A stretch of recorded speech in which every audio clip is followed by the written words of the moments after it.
PROF, sir. Please Dr. Hayat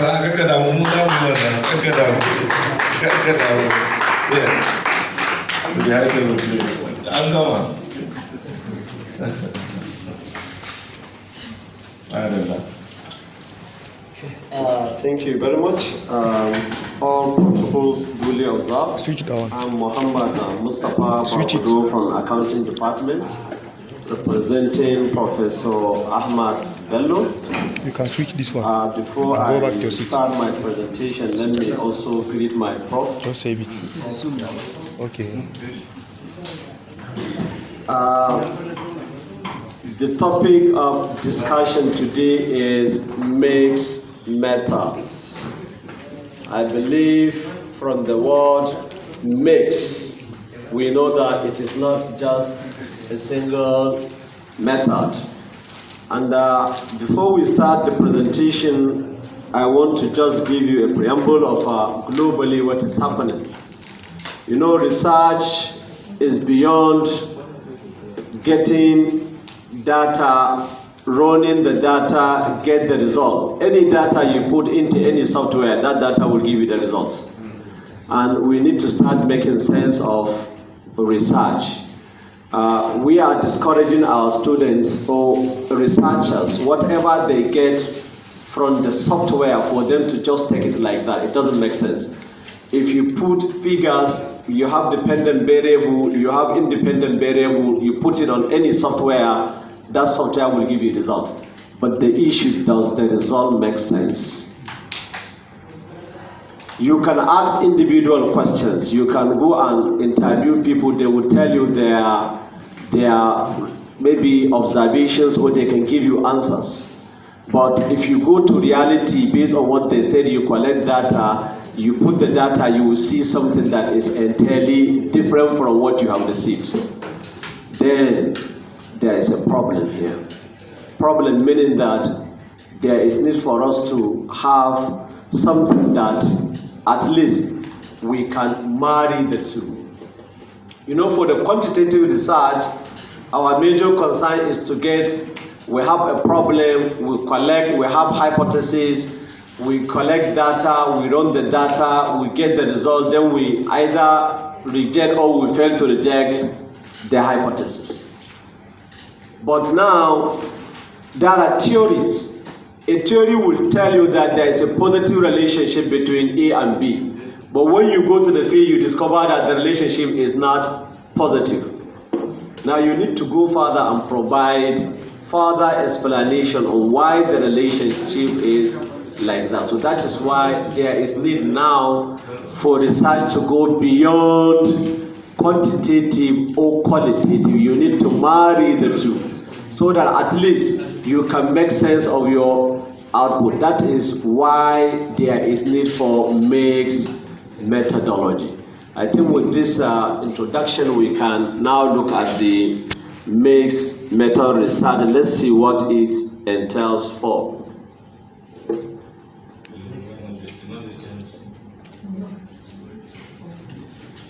First thing, before you have your methodology or before you have your design, you know research is all about solving a problem. A problem must exist. So the fundamental thing in research, if you have the problem, then you must have a means of solving the problem. So the fundamental thing in research is research design. That design is what is the blueprint of how you are going to solve the problem. If you have a problem, but you don't have a blueprint of solving the problem, what does that mean? It means you are not going to solve anything. So, one, you have to appreciate the problem. The problem must exist. You cannot solve a problem where the problem does not exist.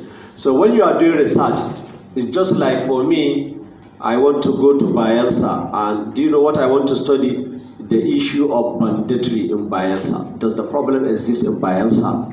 No. Or I want to go to Katsina and see and solve the problem of oil bunkering. Does it exist in Kazina? No. So it means, first thing in research, the problem must exist. Not like the way we used to do. You see somebody will just go and have a topic. You have a topic and you want to start a research. You ask him, what is the problem? He cannot tell you what is the problem. It means the problem must exist. So if the problem exists, then the next thing is, how do you solve the problem? That is where the issue of what research design will come in. So the basic question here, what is the nature of the problem? You need to understand what is the nature of the problem. How will the problem be approached? Because if you have a problem, if you approach it in a wrong way, then you will not get the solution. You need to know how to approach the problem. For you to know how to approach the problem, you are not alone. You cannot just sit down and imagine. You need to look at, does the problem exist somewhere or before? How did other people approach the problem? Can you follow the same process, or maybe there is weakness with that process? You need to now come up with a new process. What are the alternative ways? It means these are the ways Mr. A followed this route, Mr. B followed this route, Mr. C. You know, it means there are so many alternatives. Then you need to select the best alternative. Then that is your major concern, how best the problem can be solved. So all problems that you see, they have solution, and they have different solutions. But those solutions have different ways. You need to identify what is the best way. The best way is your major concern. So that research design is a framework or plan of solving identifiable research problem. It's just that you have identified a problem, then you must have a what? Design. If you have a design, that design will not just come and become a reality. You must have what we call a strategy. If I want to go to Samaru, there is too much go slow there. If I said, somebody may decide to say, okay, there is another way here. We are all going to Samaru. There is likelihood that if he follows a road where there is no go slow, he will reach there before me with little stress. So you have to have a design, but having that design does not mean that you are getting the solution. You must have a strategy to address the what? The problem. So that is what is called the methodology. Now, the methodology, we have two major ways that are known. There is what we have quantitative, and there is what we call qualitative. If you have a problem, look at your problem and see, does quantitative data address the problem? Because if the problem is not known, and you say you want to get quantitative data, then you will end up not solving the problem. Let me give you example. If now I said I want to see how does the expenditure on nomadic education in Zamfara reduce banditry, criminality. When you go there, you will see that the more the expenditure, the more the criminality. But under normal circumstances, we expect that the more the expenditure may be in education, the less they are educated, the less the criminality. That quantitative data will not solve that problem. You need to go further and get qualitative data by interviewing this individual. Why is this? Maybe they will start telling you that the money the government spends does not even reach them. Maybe it ends up in the pocket of some individuals. So it means there are some certain results that you cannot get with quantitative data. You will need to go further to do interview to get the reality. So our major concern, if we are doing our research, we need to ask ourselves, does quantitative data alone solve the problem? If no, does qualitative data solve the problem alone? If no, do we need to combine the two? That is the advantage of the mixed method. It means you combine both the quantitative and qualitative data to solve the problem. Please, that is just an introduction. Now, what you will expect to see in this presentation, we want to look at research itself. Because Generally, people do conduct research without identifying an issue. You know, research, we need to know you are going to make contribution to knowledge. If what you are going to study does not contribute to knowledge, what are you doing? Look at yourself, where are we today? The reason why the world is where it is today is because we contribute to knowledge. I remember in those early days in my village, if you are having a Honda Hala, anybody in my town will say, wow, this one is a big man, he's having a Honda Hala.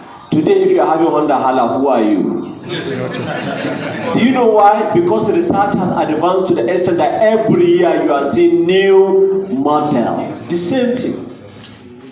In those days, if you are having malaria, they will give you chloroquine. Now, the malaria is resistant to chloroquine because of research. Now they are coming up with new invention, new drugs. So research, first of all, ask yourself, it's not about for you to have a degree, a master's or a PhD. What contribution are you going to make to knowledge? So it means you need to know whatever research, not the research we are doing, we do it on paper, it will be done there in the library. And some people will come and copy and paste, they will be repeating the same research. Research is beyond that. We have to do something that we know will add value to the knowledge, will add value to the world. So we look at designs, we look at the mixed methods, we look at now some materials that we can refer you to, then we now have what are the advances in terms of this method, because research now is beyond just quantitative and qualitative. Next slide. So let's look at the background. What is research? I don't need to tell you what is research. I believe each and every one of you knows what is research. You are just finding solution to a problem. But always, what I used to say is not finding a solution to an existing problem. Problem that already has solution. If you are finding solution to a problem that already has solution, then what are you doing?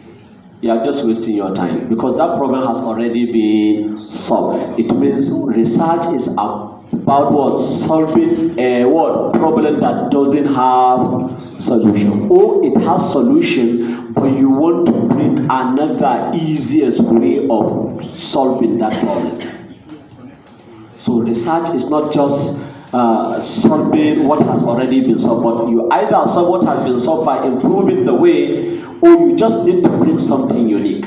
Because when you are doing any research, we will ask you, what is the value addition? What are you adding? So research is a what? It's a process. Yes, next slide. So research expectation. What is expected of you in research? Become aware of the current knowledge in your field. Please, if you are doing research, remember one thing. You are not the first person to conduct that research. You need to know. It's just like you are on a journey. If you are on a journey, you need to know what are those roads that people follow to reach their destination. You cannot just come and start creating your own route. It means you must follow what other people have done. You can only improve on what they have done. So research, you need to go further. Identify what has been done in the literature. Where are we today? And how do you advance? Because if you don't know where we are today, you cannot advance the knowledge. So expectation is that before you go into any research, you need to know where is the knowledge now, and how can you add to the existing knowledge. Research is not about repeating what other people have been doing. That is why you see always, what I used to tell my students, if they are doing their own research, I want to see in your background, in your issues, I want to see the development. If we are in 2022 now, I want to see where is the knowledge now as at 2022, so that I can see how you can expand the knowledge in 2023 and in the future.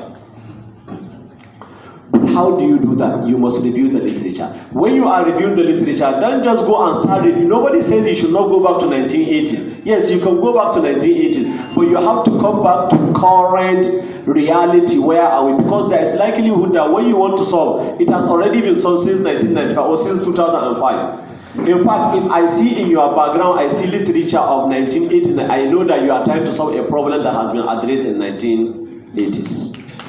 So when you are reviewing the literature, you must take note of currency of what is happening. You can give us the flow from the beginning up to what is obtainable now, so that we know this is where the knowledge stopped.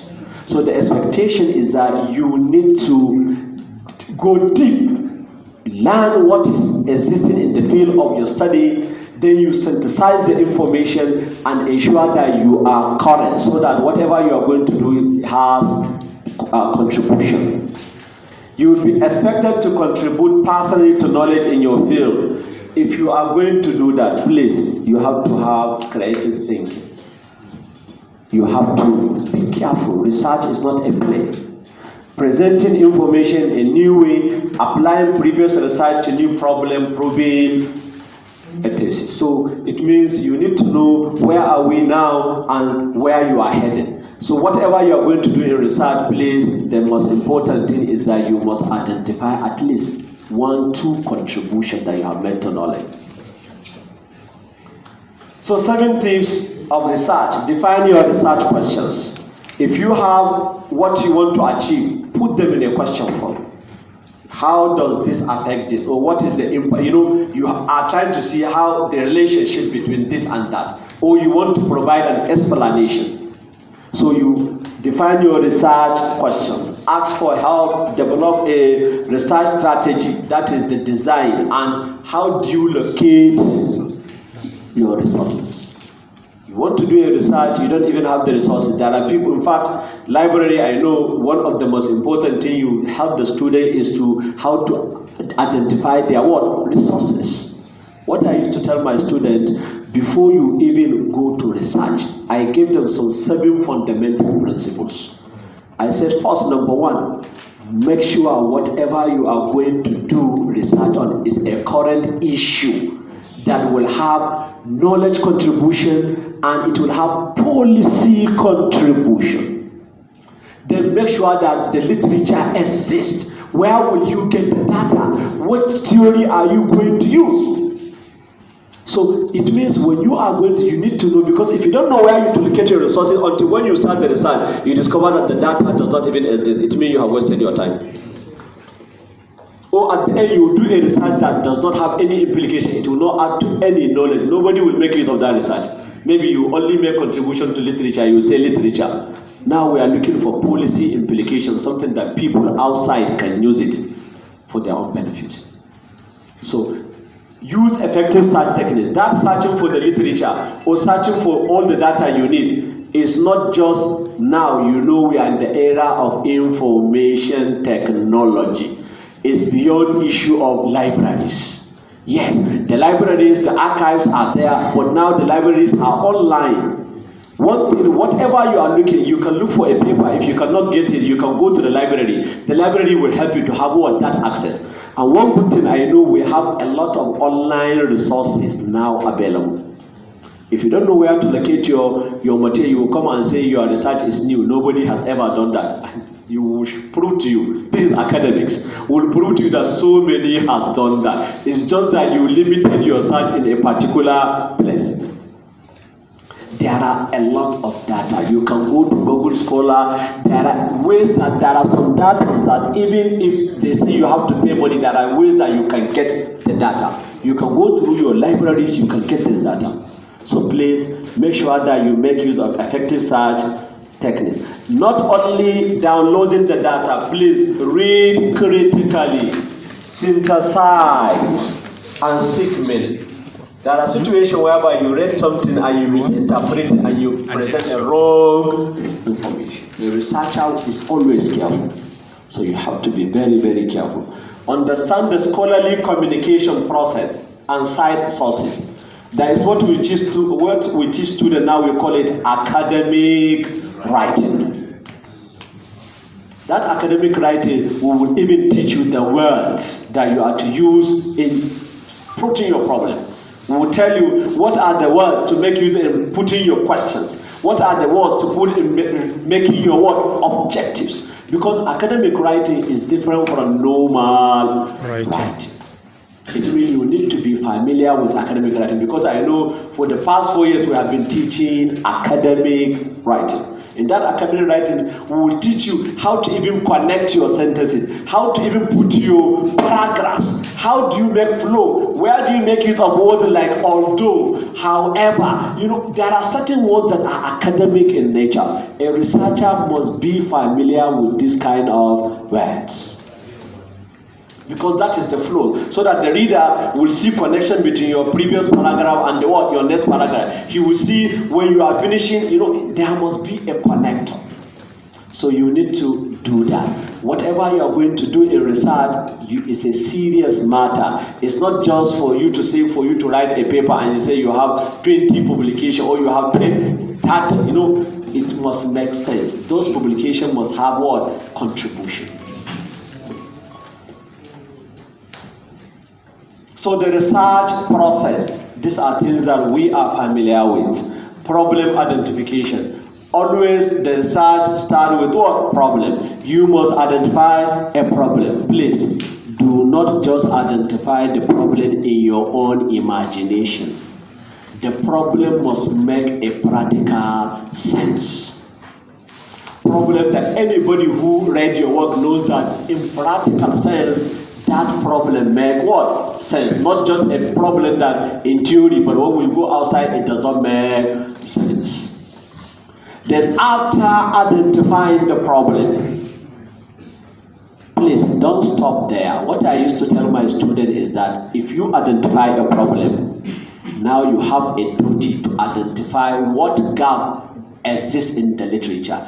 Okay, this is the problem. This is what has been done to address the problem. This is what is yet to be done. Then what is yet to be done is exactly what you are going to do.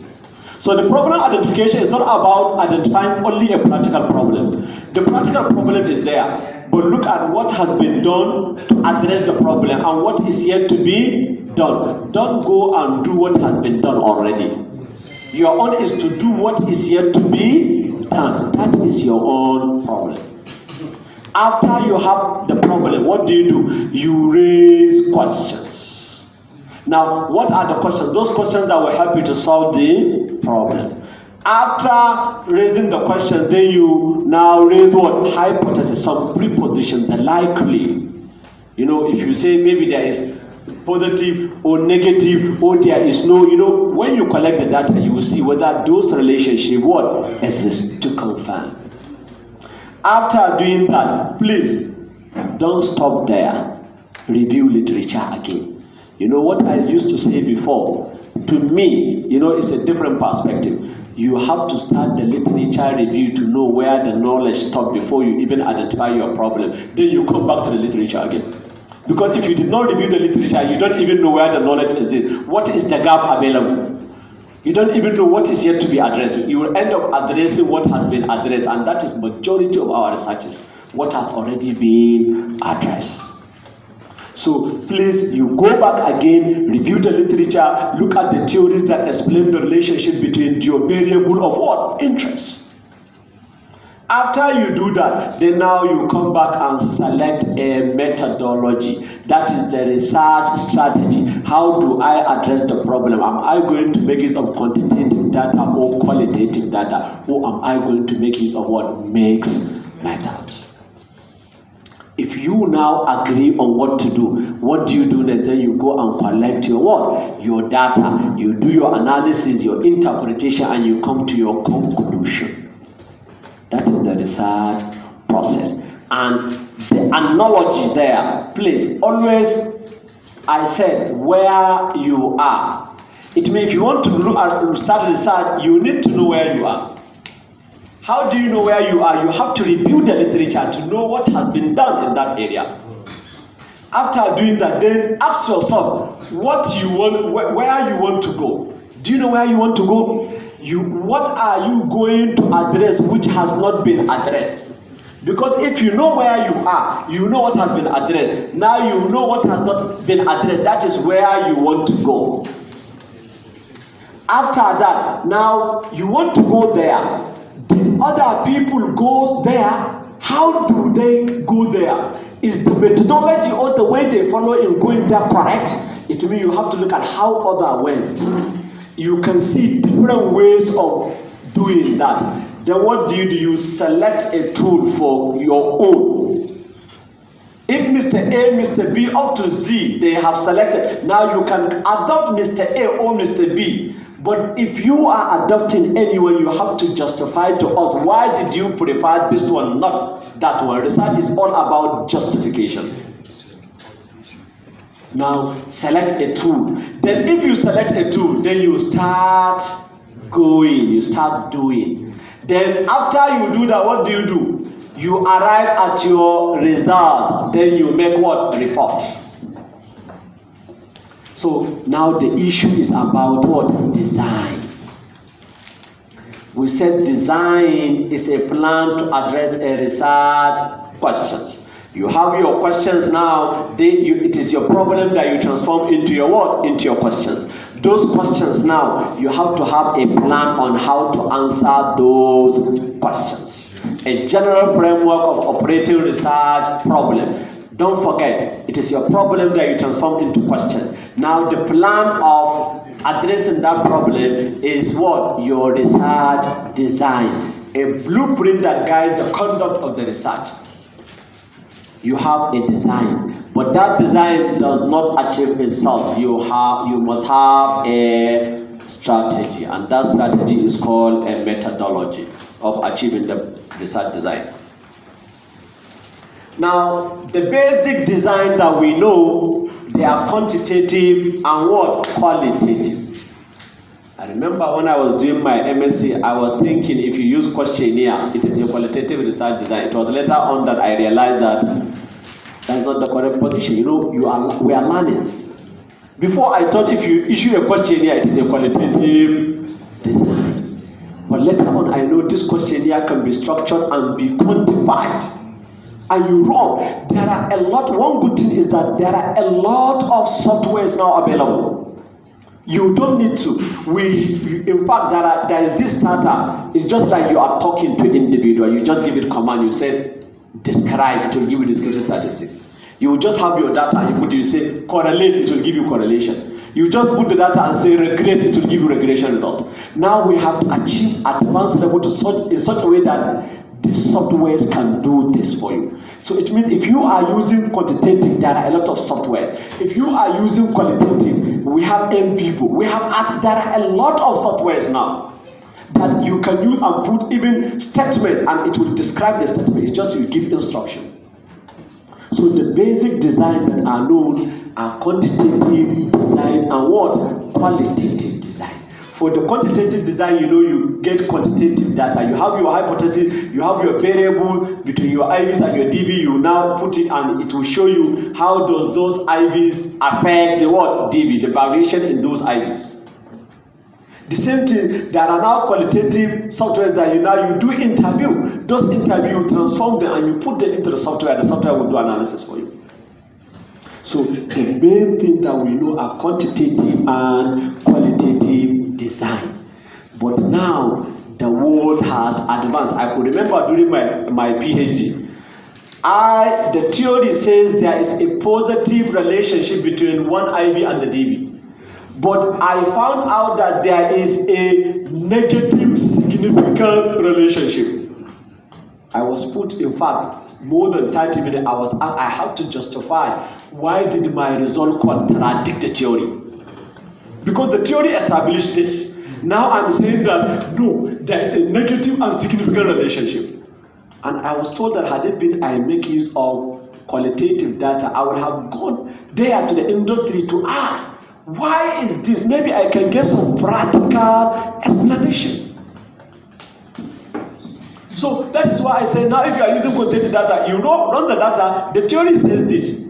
But the data from your quantitative result shows that it is not like that. Who are you to contradict that theory as an authority? Because somebody, a scholarly person, has tested, it has been tested. But it's not that your result is wrong.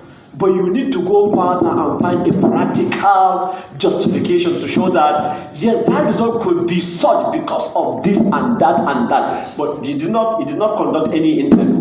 But from your result, you cannot make that conclusion. So that is why now it is very, very important to marry the two. Because there are certain theories that when you test them now, you discover that what the theory has said and what you found is not what, they are not on the same page. And you need to go further in practical sense. Don't just come and bring something that does not make sense. So the basic ones are the quantitative. And why also quantitative is important. You know, there are some quantitative data that people will tell you this is what is happening. But you need to go further and see quantitatively, is that correct? How did we arrive? Like now, the theory says that the higher the price, the lower the quantity. This is a general theory, knowledge. And now you find out that the higher the price, the higher the quantity. Does it make sense? You need to go further and provide explanation why. Maybe in those kind of goods. So please, now the world had advanced in such a way that you don't only restrict yourself to quantitative or qualitative. If there is need or justification for you to marry the two, it is very, very important so that you can have an insight on why certain things are like that.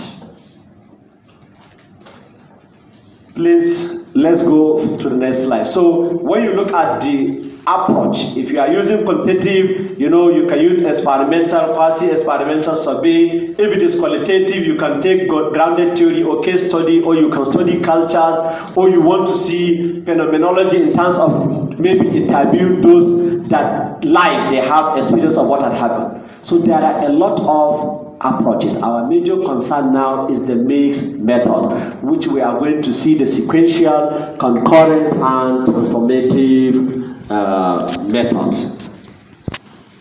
So the framework for design, this is global, philosophical view. We have post-positivism, social construction. You know, before people believe in positivism. Yes, independent objectivity. But now there is what we call post-positivism, in such a way that we believe that our knowledge and everything can have impact on what we observe. Or social construction advocacy. This one, they believe that you have to interact with human beings to know the likely reason of their action, because there are some actions that the human being can do. I'm telling you, you have to interact with them by interviewing them, asking them, or whatever to know. And there is what we call pragmatism, in the sense that the practical application, whatever you have, we want to see in practical, because if something is on theory and it cannot be practically applied, it means you cannot even get quantitative data. So these are some of the views, but the most important thing is for you to know the research method. There are questions, you have your question, you collect your data, you analyze the data, you interpret, and you report. Then the report will do validation, and you do that using either qualitative or quantitative, or you marry the two. That is the mixed method. Now let us clearly define this mixed method design. These are just readings that you can do, you can check. Philosophical ground, yes, post-positivism, I have explained. Interpretism, those that believe that people have to interpret their actions. Why?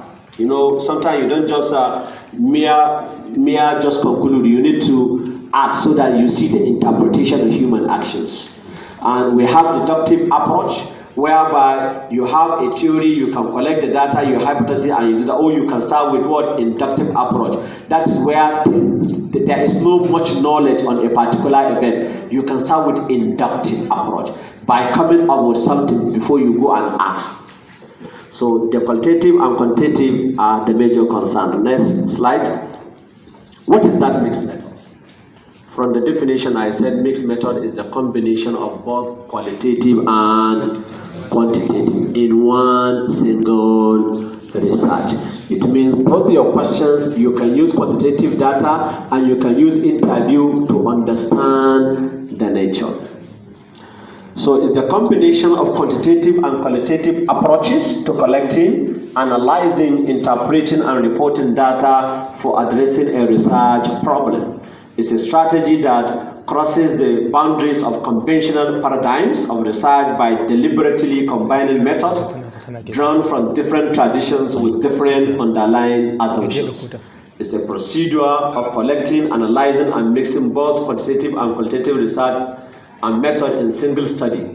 This is just summary of what I have said before, combining both quantitative and qualitative. And what is the methodology? Collection of data from multiple sources in a single study. Interpreting both qualitative and quantitative data side by side. Pragmatism, practical application of what you have seen. Why do we need to conduct mixed method? I have explained to you. I said there are certain situations that if you make use of quantitative data, it will give you a nonsense result. There are certain situations whereby the qualitative data alone cannot provide the answer.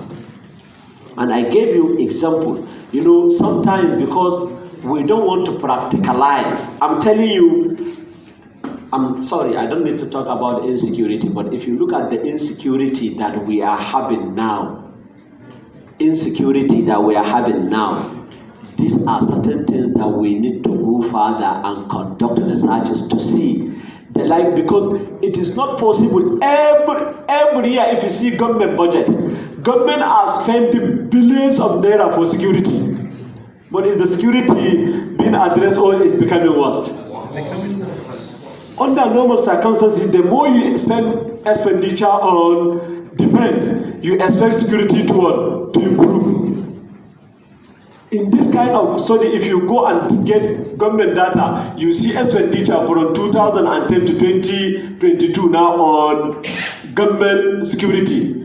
You will be shocked with the level of criminality, because the level of criminality is always increasing. If you use quantitative data here, you are wasting your time, because you will end up calculating that the more the government spend more money, the more the criminality. Will you recommend that the government should stop spending money so that criminality will reduce? No.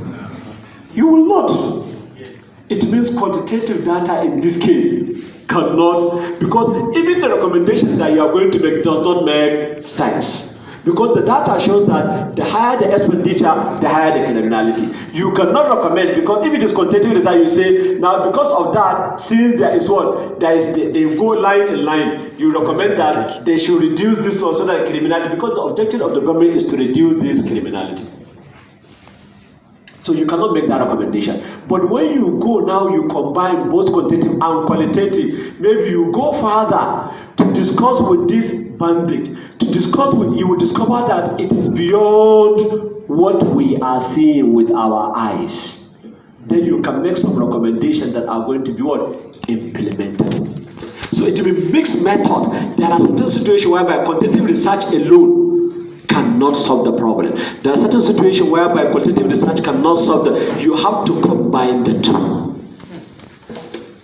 So greater certainty and wider implication, because if you do that, you combine the two. Even the strongness of the methodology now is because all the weaknesses of quantitative and the weaknesses of this team had been taken into consideration. Now you marry the advantages. Because if you take quantitative alone, it will tell you that these are the weaknesses. But now you are trying to now bring the qualitative.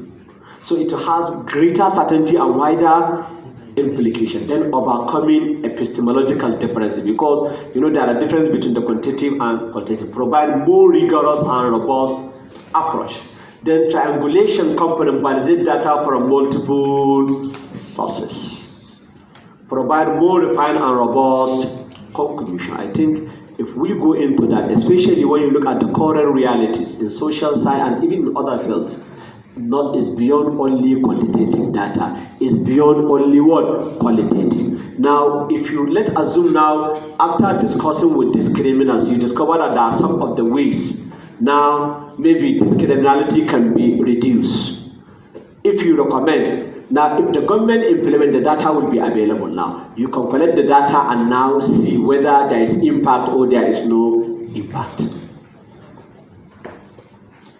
So when you are doing that, now your major concern is the priority. Please, if you want to do mixed method, one of the major challenges you will face is that now which priority, how do you give priority? Because you said you are marrying the two. Do they have the equal weight? Or do this one have weight more than the other? Or what do you do? So your major concern, look at equal weight, or quantitative carries more weight than qualitative, or qualitative carries more weight than quantitative. It depends on your design. If your problem, you realize that there are a lot of quantitative data, but you know that those quantitative data cannot only solve the problem. You can give weight, you can collect all the quantitative, then quantitative will be used to support the quantitative data. Or you discover that this issue is not only about what it requires some interview for you to know the real thing, what is happening on ground. You go further, conduct that interview, get your information based on what they said. Now you can come and get some quantitative data to see whether it can corroborate what you have, what they have said to you. So your major challenge is the priority. And not only the priority in terms of sequence, which one do you collect first? Now, simultaneously, are you going to collect them simultaneously, or are you going to collect quantitative data, then followed by qualitative data? It depends. If now I realize that I want to use quantitative data, but after all my findings contradict what is known in existence, what do? Then I can come back and collect qualitative data to provide explanation on what I have found in my quantitative data. Or if I use interviews and I found something, for me to corroborate what I have there, I can get quantitative data to run to see whether the result matches what I have had from these people. So you need to make that selection. And the taxonomy there, here the first thing, we have what we call sequential explanatory design. Here, the weight is more on quantitative data because you are trying to provide an explanation of already what is known.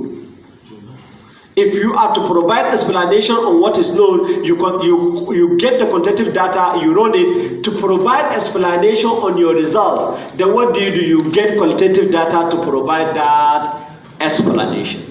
Or you make use of sequential exploratory design, whereby you make use of your qualitative data and whatever you get for you to give to explorate that what you found now, you now go back and get what quantitative data to provide that explanation. Or there is what we call concurrent. You give them equal weight, and when you are interpreting anything you are interpreting, you interpret them together. So this is what I have explained. If it is explanatory sequential or sequential explanatory design, what do? You get quantitative data, then what? You get qualitative, you do your analysis. Then you get your what? Qualitative data, then you what? Do your analysis.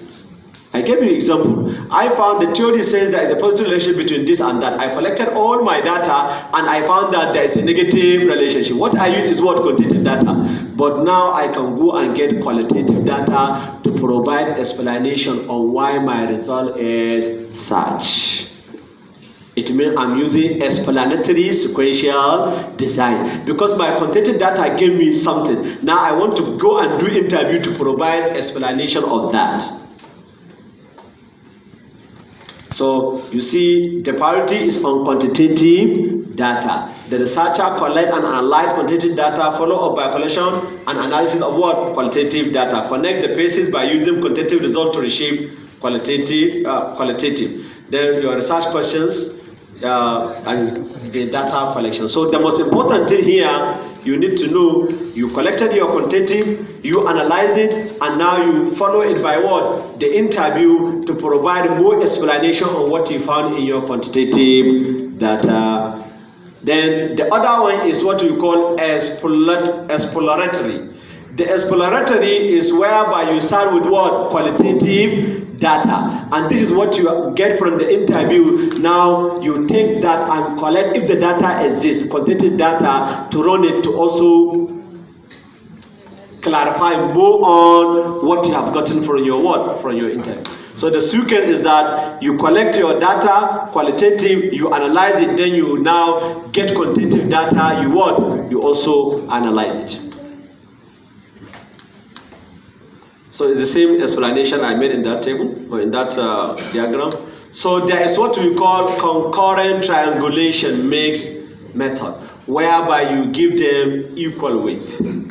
It means for each of the problem, it's not that this one is supporting this one, but you are discussing them concurrently. You collect for each of the problem, you collect both qualitative data and quantitative data, and you do your analysis and you interpret them together. So simultaneous collection of qualitative and quantitative, comparison of the two databases to determine confirmation or disconfirmation or cross validation, or you want to corroborate. So that is why you are collecting them, because if this one will confirm the other one, or it is going to disconfirm the other one, or are you going to do cross by, or are you going to corroborate what the other one has done? So quantitative statistical result is followed by quantitative code for validation or support. Then you publish your maze study. It means you all the result. It's not that this one is supporting this one. That is sequential transformative design. It's the same thing. Quantitative, here concurrent nested strategy. Quantitative, qualitative. Here the emphasis is on what? On quantitative, then qualitative. The other one is qualitative, then what? Quantitative. For each one of them, what do? You do your analysis of your findings, and when you are reporting your result, you report them concurrently. So challenges of mixed method research. Lengthy data collection. You know, if it is quantitative, it's just one aspect. You collect your data. If it is qualitative, you just go. But in this case, you are marrying the two. So the data is going to be lengthy. And even the analysis is not going to be as easy as you think. It means it's not only for you because after the lecture you feel that next time my research is going to be mixed method. No, you have to learn each one of them, because you must master the quantitative and you must master the what? Quantitative. And the problem is that the tools of analysis are not the same. So difficulty in integration of the data, because sometimes the quantitative data will tell you something different, and the qualitative data will tell you something what? Different. Now how do you integrate the two data? You must also master that. Balancing the epistemological and philosophical differences, because you know there are differences between the two approaches. Now you need to find a balance in such a way that you can situate your work in such a way that yes, it will carry both. The quality maintenance when dealing with two methods. How do you ensure quality? Now, how do you ensure which one is appropriate? Are you going to do explanatory consequential or exploratory consequential, or are you going to do concurrent? If you are going to do explanatory, you know that you have to get your quantitative data running, then you bring qualitative data to support it. If you are going to do exploratory, you have to get your qualitative before you now bring your quantitative to what? Support it. Or are you going to use them at the same time? They have equal weight, and you need to decide which one is appropriate. Because if you didn't decide the most appropriate, you will end up now misusing the design. There are too many unfocused questions. Is mixed method the best practice? That is the question. That does not mean that because you attended this lecture, you feel that mixed method is the best practice. You need to know the good aspect of it, because if your problem, the best way to solve your problem is quantitative, then don't deceive yourself because you learn mixed method, you want to adopt mixed method, you end up destroying your work. It means you have to identify at what point in time should I make use of what? Mixed method. While using the mixed method, research should be caution of relative priority of the two data set, extent to which qualitative and quantitative interact with the problem. Because there are some problems that there is no quantitative data. It's only quantitative data. If you bring that, where will you get the quantitative? Are you going to cook the data? No. You know, in research, there are people that are very good in cooking data. And one good thing about us, your descriptive statistics. You know, one thing I used to tell my students, your data must make sense. If your data does not make sense, like in accounting now, I know that the law says that that no company should have audit committee of more than 6. You come and give me your average of 17. I will ask you, where did you get that 17? Or you come and have a negative capital. How is it possible for you to have a negative equity? Or you come and tell me that, in fact, the shareholding, there is no company whereby the shareholding, there are certain things that must make sense, because this is something that in reality. So if you cook the data, we know where to catch you, because the descriptive statistics will tell us that it will describe the data, whether the data makes sense or it does not make sense. So please, if your work, you don't have any quantitative data, don't waste your time to say you are going to make the word mixed method, because you are just going to do interview. There is no quantitative data available. So it depends. It means you have to be careful. You have to know all the circumstances and the situation where the condition where you are to make use of what? Mixed method. It's not that you make use of mixed method at all point in time. Yes, next slide. And what? This is Professor AHMED BELLO quoting someone. Various paradigms are beginning to interbreed, such that the two theories previously thought to be irreconcilable conflict may now appear under a different theoretical rubric to be informing one another's argument. Thank you very much for listening.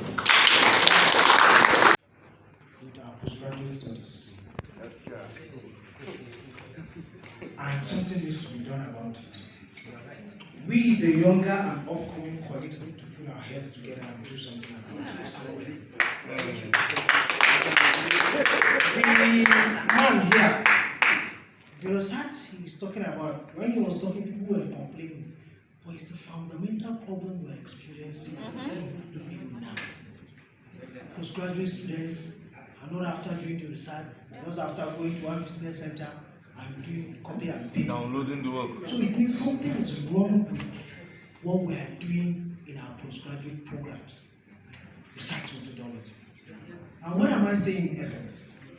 When Doctor was speaking, he talked about academic writing.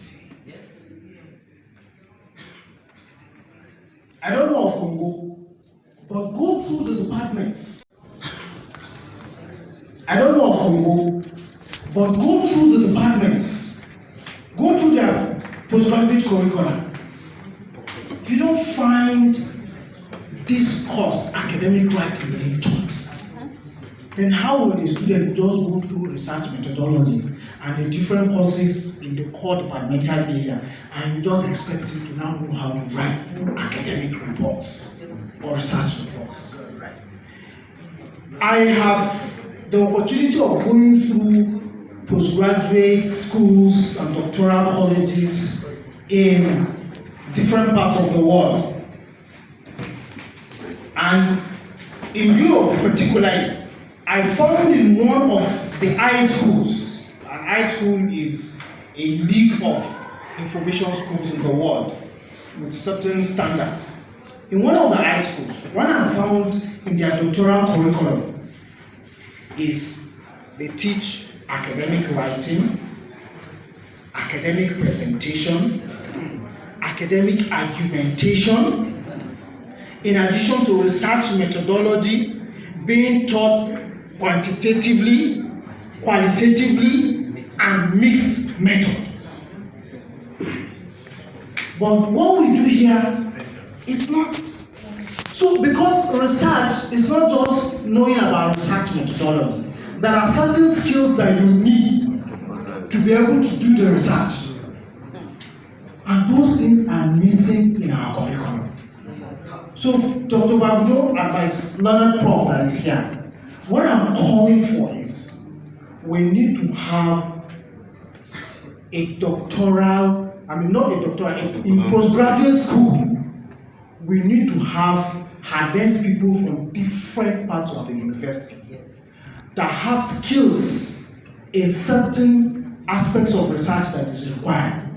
There will be staffs of the postgraduate school who will be deployed to the different faculties and departments to teach these particular skills that we're talking about. These 4 or 3 that I've mentioned, they are very critical in research. If you don't know them, you are just going to be beating about the bush. So we need to do that, and it is up to us, the younger ones, to take up this challenge. If really we want to be true academics and groom our students to the global standards. Thank you very much for listening. I hope I will take this to the next meeting after this. Thank you very much, Brother Idris, and I believe you have spoken the minds of many. Thank you very much. All protocols duly and respectfully observed. My name is Sylvia Sylvester Jelani. I'm from Usman Danfodio University Teaching Hospital Medical Library. So I want to thank you very much for your presentation. I've learned a lot. My question, under which type of research is mixed method suitable to adopt? Thank you very much.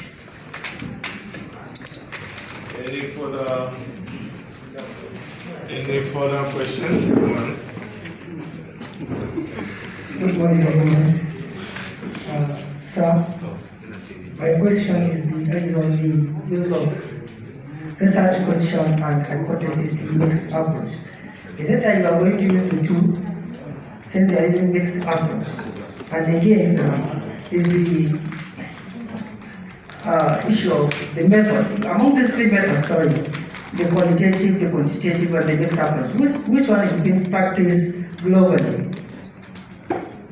Thank you, sir. Any Okay.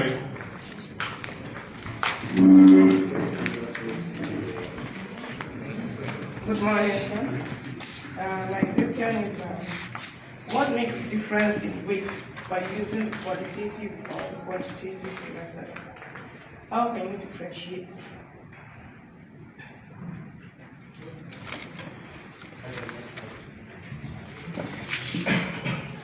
Yes, okay. So I think at this point we are proceeding to the ideal. Okay, thank you very much. I think there are some of the questions that I think only Prof can answer them, but I will try to answer those that I can answer. Then I will give the distance to the Prof to address them. First, let me start with my colleague there that did not ask questions but raised some fundamental observations. I believe Prof is here and is part of the policy makers of the university, and I believe he can influence the way things are done in the university. But for Congo, let me tell you, for accounting department, only accounting department, I think I finished my PhD in 2016 and I came back. When we came back, we recommended to the department that as far as postgraduate courses are concerned, we need to introduce academic writing. I remember as at that time, I was lecturer 1. But since 2017 till date, we are doing academic writing, and I have been teaching academic writing at both PhD and MSc level. So in accounting department, we have been doing that. And I believe Prof can ensure that even the university, because it is very, very important. Doing that is very, very important, so that at least it will improve the quality of our writings and it will help a lot of our postgraduate students. Then also, with respect to that person that I can't remember all his questions, but I just want to make comments, because some of his questions are not questions that can be answered here. They are questions that we need to sit down, not only me with other, maybe he can consult many to advise him and guide him. But on the issue of copy and paste on our researches, the truth of the matter is that, yes, some of our postgraduate students are copying and pasting, but I'm telling you, it is the fault of our respective departments, because we put you on defense. First of all, we need to ask you, tell us what is the practical, because when you say you want to be bringing theoretical issue, you just start telling us without having practical implication. And that is why I said, all my students I'm teaching them, I'll ask them, what are the current issues in accounting and finance? If they are not current, I will not even, because I know you will go and copy something that has been written before and you present it. So it is true, but with the issue of plagiarism, you know, in ABU now, even the authority now is no longer, it has expired. Because I know, up till now in my department, I'm the postgraduate coordinator of academic programs in my department. Nobody will be allowed to present any work if his work plagiarism is more than 25%. And I use Turnitin. Even though the university's own has expired, I have access to Turnitin. But what I realize, we should take note, this Turnitin, the student now, you know they will finish with their supervisors. Then you ask them to go and do Turnitin. Then they will go and change the entire language in such a way that when you bring an examiner, you will just be ashamed as if you have not supervised the student. They will be writing a lot of rubbish so that the Turnitin will not catch them. You know, I was so shocked going to see a student after we finished with him because of Turnitin. When he did the Turnitin, I tested, it was 70%. I was so shocked. But when I asked him to go and redo it, he changed the language to the extent that it's not even reading research language completely. So you know, when he brings the Turnitin, you see it's 25% or below. You just send, not knowing that he has changed everything. So even if there is Turnitin now, that Turnitin, we have to find a way so that at least they will not be ridiculing our name, because when we send it to another examiner, he will see the language that because of Turnitin, they will be using some different language. And if the supervisors are up and doing, ensuring that whatever you are going to do is a current issue, I think we'll try to solve that problem of copying and pasting. Then let me go back to the questions. Somebody asked about questionnaire and interview together. Can you give a person? First of all, please, you need to ask yourself, why are you conducting mixed methods? I gave you example. I said in my own case, the quantitative data I'm using is a secondary data, not primary data. Because if you are giving the same person questionnaire, the same person interview, you are getting the same response from the same. You know, you want this one to support the other one. But if you are giving the same, like now I use secondary data from annual report. But now annual report shows that there is a negative relationship, which is not supposed to be so. Then I will go to the field to now corroborate what I have found here, or to justify, or to do what. But in a situation where I'm using questionnaire and take note, when will the questionnaire become a quantitative data? If you are given a questionnaire and he is going to fill the responses, now it is no longer a quantitative because he is giving you answers now. But you know, when you have, maybe you scale it 1 to 5, 1 to 6, now you are trying to convert it into quantitative value. It means the options have already been defined, strong, no, good, something like that.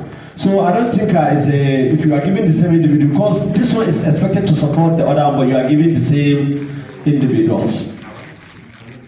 Somebody asked about problem identification. Please, I think for problem identification, I will allow to PROF, but let me tell you my own understanding. If you want to make contribution to knowledge in research, the problem must have 2 major components.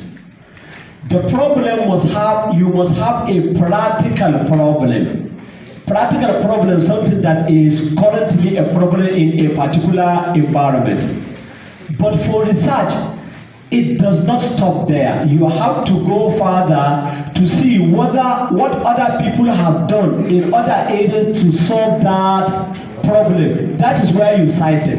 When you are bringing practical problem, you can see it in either newspapers or what is happening, something that at least can be verified as a problem. But you need to go further to tell us what has been done either here or somewhere to address similar problem. When you are bringing those kind of this thing, you need to what? Cite, but you need to go further and tell us what is yet to be done, which is what you are going to address. So it means there must be a practical problem, then there must be what has been done to address the problem, then there is what is yet to be done in respect of that practical problem. Then now you can go ahead and conduct your research. I think if you do that, it will make sense, because by what I used to tell my students, you know you have your variable of interest. For each of your variable, you must tell me the practical problem, what has been done to address the problem, and what is yet to be done to address the problem. Then I can see your research questions number 1, your objective number 1, and your hypothesis number 1. You go back to another paragraph. Do tell me the practical problem with respect to that variable, what has been done, what is yet to be done. Then I can link it to your research question number 2, your, like that. If you do that, your work will be nice. But I believe Prof will add more on the issue of problem identification. Then somebody is asking about old literature. Please take note of this. There is where you can bring old literature. When it comes to literature review, you can go and start reviewing any work that you know. But when it comes to the problem that you are going to establish now, you are telling me that problem since 1980, it has not been addressed up to now. You are relying on that school of 1980. Then the world has not developed. It means if a problem will exist since 1970 or 1980, up to now it has not been addressed. What we are saying in your background, where you are trying to warm up your work, where you are in your problem, where you are trying to problematize, you need to tell us what it has been done now, and where the knowledge has and what is yet to be done. If you want to cite 1976 or 1980, go to a literature review, but you should know how to present it. Even literature review, there is way of presenting. Is it in chronological order? There are ways of even presenting literature review. In that academic writing, I know even literature review, if I'm trying to teach you how to write your literature review, I will show you even the way of presenting your argument in the literature review. We have pyramid method, we have a lot of method of presenting your argument even in the literature. So you should go there and bring the old literature. I think nobody will stop you. And even by some of the university guidelines, 75% of your sources must be what? Correct. And you need to know the definition of that currency.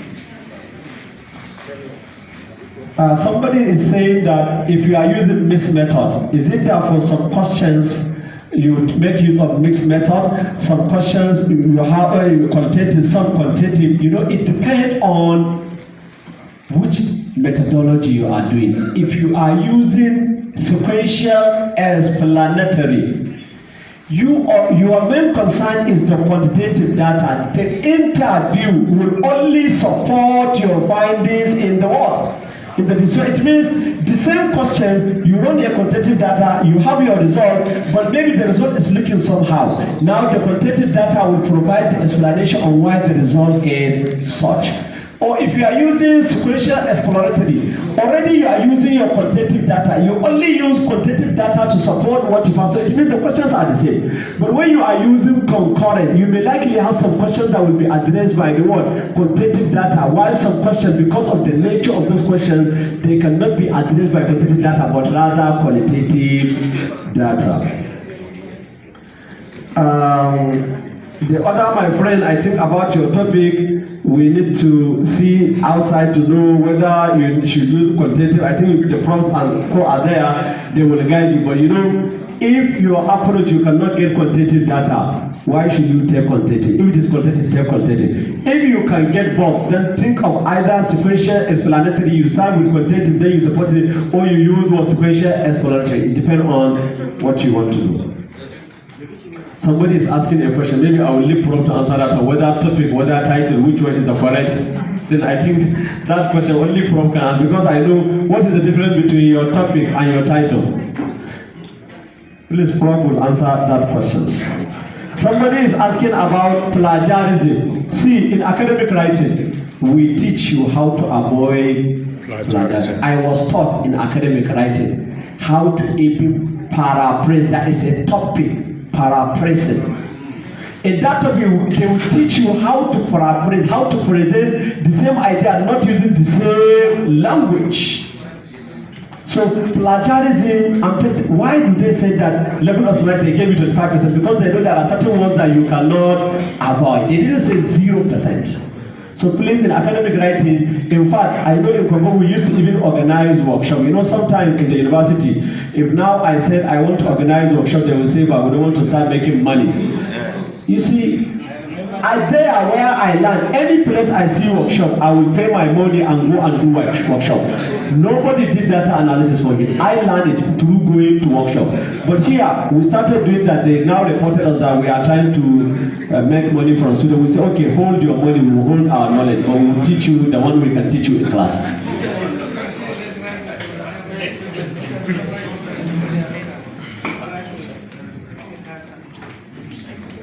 Somebody is asking, does the weight of the design depend on the research questions? Yes. Your problem is your problem that will determine what design to use. If your problem is going to be addressed quantitatively, you make use of what? Quantitative research. If your questions cannot be, there is no quantitative data, then you make use of what? Qualitative. If you can have both to support this one, then you can make use of what? Mixed design. Somebody is saying difficulty in integrating qualitative and quantitative. How do you solve if there is a conflict? It depends. I said if you are using sequential explanatory, already you run your quantitative data. That quantitative data is only trying to support your findings in the quantitative result. So it's not about having contradiction. You know, this one is supporting this one, or this one is trying to justify this one. Unless if you are making use of concurrent now. If you are making use of this one says this one, then that is where you will have what? You will have some difficulty.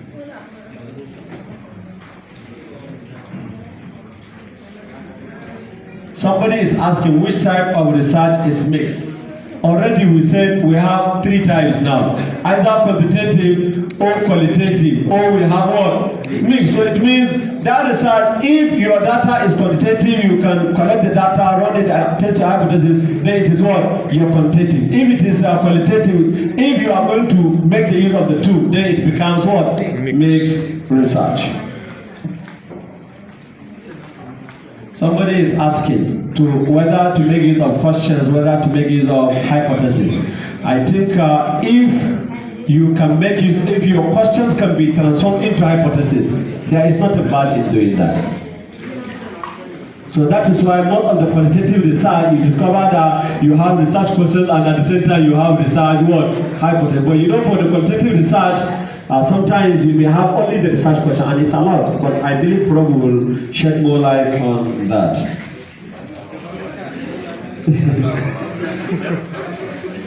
Somebody is asking what makes weight between the qualitative and quantitative. If your data is quantitative, it means the weight is what? Quantitative.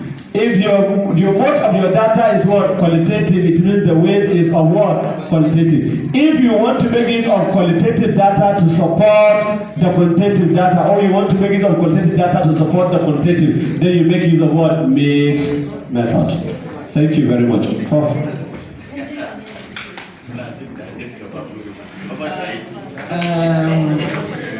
Mine is just simple. I want to say that the problem we are having has to do with the fact that whether we like it or not many of us are good in English. More importantly, that these days, parents pay for their children, somebody else will sit for the exams and then give them results. So tell me, if somebody has that type of privilege, what would he do when he comes to university environment? And our major problem really, as he has just said, is the issue of cut and paste with regards to what you could use plagiarism citation. If you are not good in English, the best you can do is to cut and paste. And then you create problem for your supervisor. Anyway, you can ask all the students I supervise. They tell you how I deal with them. when they finish their writing and submit for me to publication. And that is the major problem. Once you cannot write on your own, say whatever it is on your own, you are not good in composition or whatever, naturally you always have that problem. So that is the basic truth. Go and put yourself in order, correct your English, and then you'll be able to meet up expectation. And whatever it is, I remember as he was talking, I showed Hayatu what I reminded Hayatu about one thing. What I normally tell my students, and so what? If you can answer that one, that's all right. Sometimes I say, and so what? And sometimes I say, so therefore. That is the truth about it. And once you can answer that question, you are sure. And perhaps that question will also lead, if you want to decide to go on what qualitative or mixed method, that question, so what, and therefore, will tell you whether you can go further. I remember when I was doing my master's degree, I had 3 supervisors, not 1, not 2, 3, and each of them on his own. So you can see I had the privilege of integrating the 3 ideas together to make it one. So I'm a product of mixed method.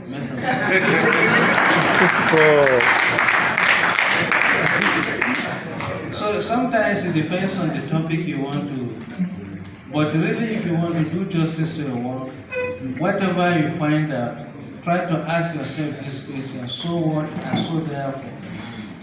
You'll be able to find your feet well on the ground. And I want to tell Mali Jibril that I agree with him with all that he said. And I want to believe that that is what is supposed to be. But then you realize that you have to measure. Students, there is a limit to which you can take them, especially with regard to choice of course.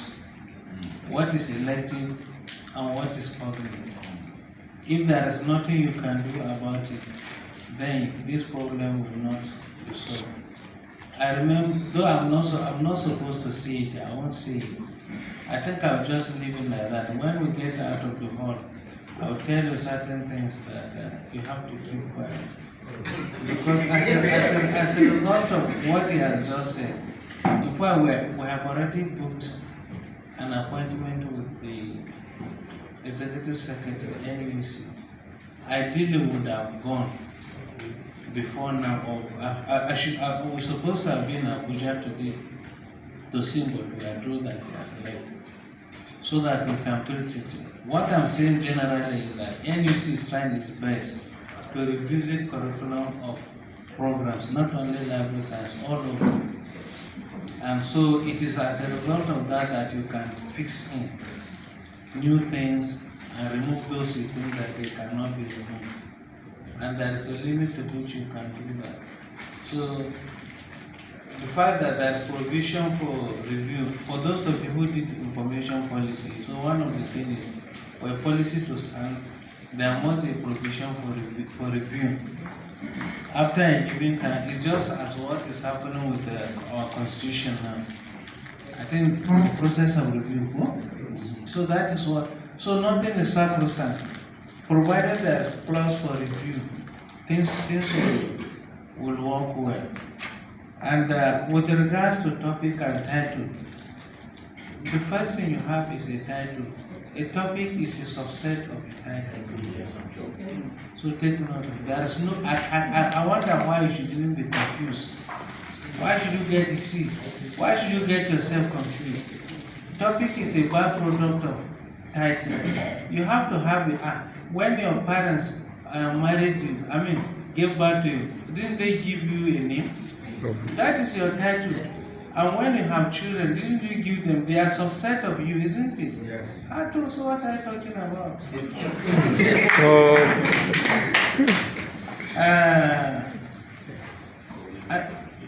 Problem.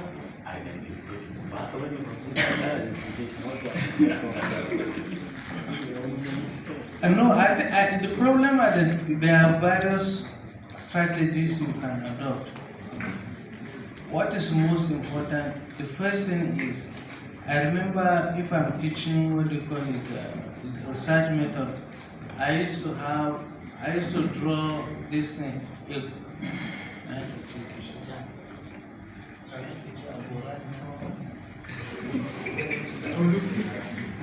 No, I used to draw, you look at like a funnel.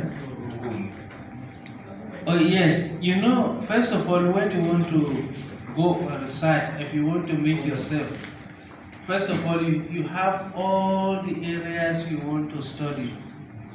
And then from there, you start synthesizing. Why this, why that, why not this, why not that? So it is your ability to synthesize and come out with one that makes you to succeed. There is no two way about it. And as you can see, what happened yesterday and what happened today is more or less the same thing. Like the first presenter, the first item he presented chapter 1 to 3. What you mean we were discussing with him is chapter 1 to 3. Starting with the problem and what is your problem? What do you want in reality? What do you want? What do you want? Why do you want it? How do you want to get it? If you can answer this question, you come up with a nice topic. And also to help you to determine whether you are going qualitative, quantitative, or mixed. What do you want? Why do you want it? How do you want it to be? She can handle one. It solves your problem. Please take these 3 things. It will help you a lot. What do you want? Why do you want it? How do you want it to be? That solves your problem. You see? So I think that's all. Thank you very much.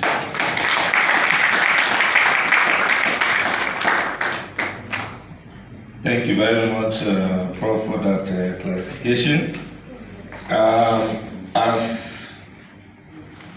Dr. Mohammed was doing his presentation, we also had one of the speakers for today walked in, no other person but Dr. Yusuf Musa Abubakar of the Physics Department of AHMED BELLO University, Zaria. So without wasting much time, we will swing into the next presentation on academic publications. And no other person to do this presentation than Dr. Yusuf Musa Abubakar. Let us put our hands together for him as he